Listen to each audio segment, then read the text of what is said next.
In April 2020, when it felt like the world was ending, all of us looked inwards. We looked up recipes for sourdough bread online, we played Animal Crossing online, and we learned online. Now check out this number, 6.9%. Got that? Ready?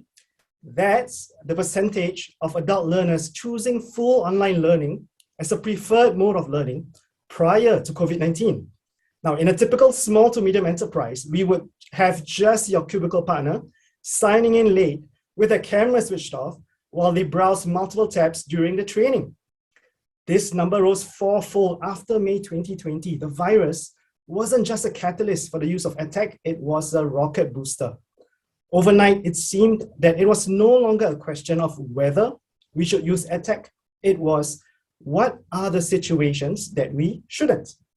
It does make sense, after all, to look for ways to expand our world when the outside is closing in on us, doesn't it? By 2025, Singapore is projected to have 93% of the population using the internet. Why shouldn't we make learning easily available to anyone with access to a computer? June 2019 saw the launch of a construction safety school in Tuas, the JTC Space at Go, that plans to use virtual reality headsets to let workers experience and mitigate dangers of working at height, among other intended outcomes.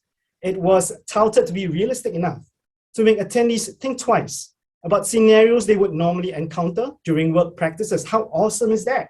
Shouldn't we have more of this? Looking to tech to engage learners in safe, realistic learning experiences without having to subject them to actual harm? In 2020, Singapore's Infocom and Media Development Authority branded Immersive Media as playing a key role in the digital economy in areas such as healthcare, education, and retail.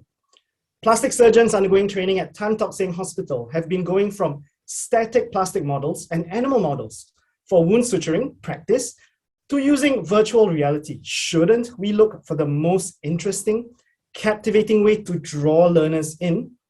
Yes, we should. We should get hold of this amazing, beautiful dragon, and we should tame it, and we should ride it. But in this rush to harness shiny, exciting EdTech innovations, we need to watch out for the stumble that inevitably comes with the rush. The rush in the implementation of emerging EdTech practices perhaps highlights two markers of potential failure, people and timing. Firstly, we can probably see how any tech-enhanced learning initiative or innovation having a deep sustainable impact depends on how we implement it and who implements it. Ideally, everything from learning needs analysis to learning design, implementation, and review should be done in-house. Who knows people best, after all, than our own people?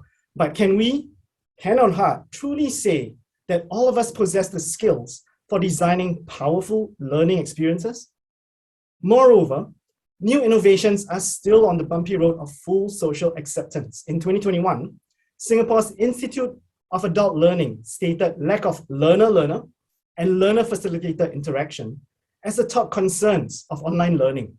In the midst of a push for lifelong learning, we also find that screen fatigue and a lack of familiarity with required tech are the top challenges faced by learners over 40. Not a nice thought in the age of Zoom. Secondly, are we getting ahead of ourselves? Mobile learning was not fully explored and embraced until early adopters and then ordinary users like you and I had used mobile devices extensively for our personal use. Perhaps until the emerging technologies in learning are more widespread, they will continue to be used only in novel, specialized contexts. Perhaps just surgeons using a particular tool for a particular procedure for a particular affliction. So what do? We slow it down. We say, wait, hang on, let's take a step back. Slow is smooth, and smooth is fast.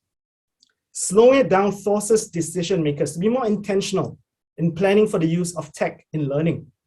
Perhaps we have done this ourselves, simply Command-C, Command-V onto what we are already doing. I use a Mac.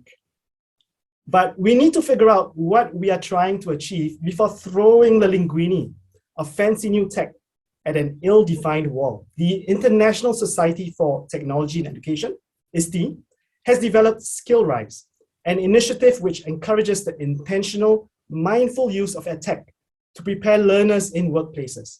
This initiative urges us to consider if we have invested the time into figuring out, firstly, if our workplace is ready to put in the time, effort, and resources in EdTech. Are we confident that we know what our learners need? If this isn't the case, how might we find out what we don't know yet? What experience and expertise do we have to develop, carry out, and continue tech-enhanced learning initiatives that address what our learners need?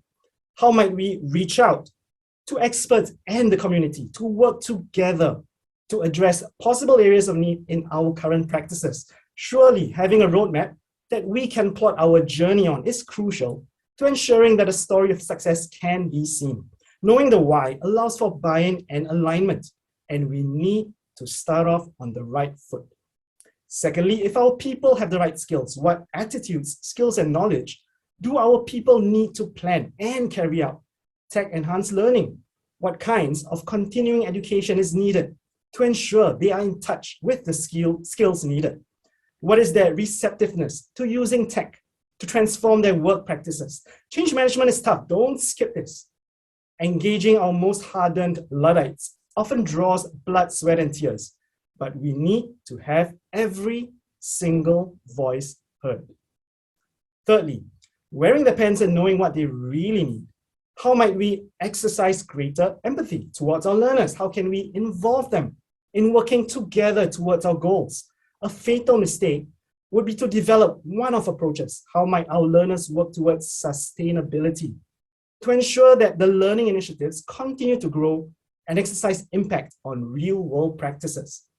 And fourthly, choosing and testing the right EdTech to see if it really works. It's really tempting to look at the shiniest, newest EdTech, slap on a grant to defray the cost, and give it a run. How might we evaluate and test the tech? What are some success factors that will indicate that we are on the right track? This could include collecting data by running prototype learning experiences and analyzing this data. Continuous iteration ensures that nothing is ever carved in stone.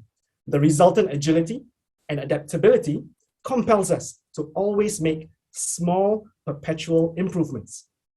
Though shifts in workplace practices are coming in at a rapid rate, time is needed to transform skill sets and mindsets in order to navigate the road ahead and apply emerging EdTech for deeper, more impactful, more sustainable learning. Let's take a breath. Let's slow it down. Slow is smooth. Smooth is fast. Thank you.